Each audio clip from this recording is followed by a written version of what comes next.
All right, everybody, welcome back. We are continuing work on the Honda K-Swap into my 1987 Pontiac Fiero GT. I've since went on ahead and dropped the engine, cradle, all that drivetrain out of the car, which is sitting right here beside me, which you can just see the coil spring right there. All right, so what are we going to do tonight? It is cold. I'm talking teens, all right? I got my little propane heater going, and trying to think of game plans. So let me see. Okay, so I had a few questions on my Facebook page. Had a few questions on my Facebook page as to why the drivetrain was being dropped out of the car again. And, well, if you don't follow me on Facebook, you need to. It's K24 Fiero, or you can look it up as like the Fiero K20/24 swap page. You get a lot quicker updates. I do behind the build live episodes, which I'm actually thinking about doing one tonight. So let's see. Okay, why do we have the drivetrain out? That's why. Simple answer. Got to replace the throwout bearing. Now, the clutch that we're using in Brian's car is a Clutch Masters? I think that's what it is. Hyper single clutch, supposedly good for 500 at the wheels. Originally bought it to put it in the 88, but I figured a twin disc would be the way to go, so I picked up a ZE twin disc for it, and then sold Brian this clutch to put in his car. Twin disc, obviously much better for the power goals on my car, which will be a minimum of 500 at the wheels. Brian's car is going to be NA for quite a while, so this hyper single will be more than enough clutch for this car.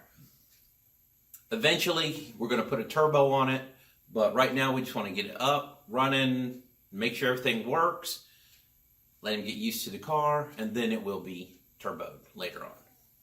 So anyway, as to the throwout bearing, this throwout bearing came with this clutch, and when we made the decision to upgrade to a twin disc in mine, I had Antonio pull this clutch and mail it to me. Well, turns out that this throwout bearing must be application specific, or specific to this clutch rather.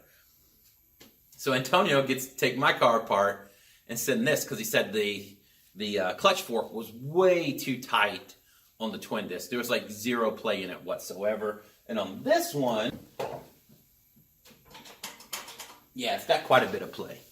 So we're going to swap in this one. I already ordered a new Honda one and sent it down to Antonio. Now, I looked at Azzetti's page. There isn't a throwout bearing included in the twin disc, and there's no mention of any specific throwout bearing required for the twin disc. So, hopefully, we got that sorted and all this isn't for nothing. Okay, while this is out, I'm also going to go ahead and reroute the fuel lines a little bit. I don't like how the return line is run across the firewall there. So I'm going to switch that up, and it's a hell of a lot easier to do with the drivetrain out. I need to get the clutch hydraulics ran. The Blur used to be a manual car back when I bought her in the early 90s. With the Cadillac V8 swap, I switched it to an automatic and removed all that, which is why I had to do the lovely job of the pedal assembly, which sucks. But all that stuff was removed. I pulled out all the original stuff for a manual, thinking, never be a manual again. Haha. Okay, I was wrong. So I got to run a new clutch line all the way back to the firewall, just like original, and then just use a short section of steel braided line to go from the hard line to the actual slave cylinder. I think that's it for now, so let's get to work.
That is a big difference.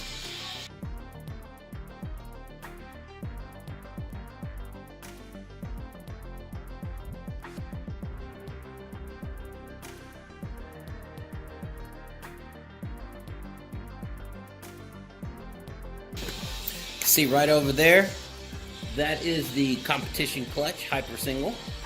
Pretty badass clutch.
Alright, well, don't power tools just make life a whole lot easier?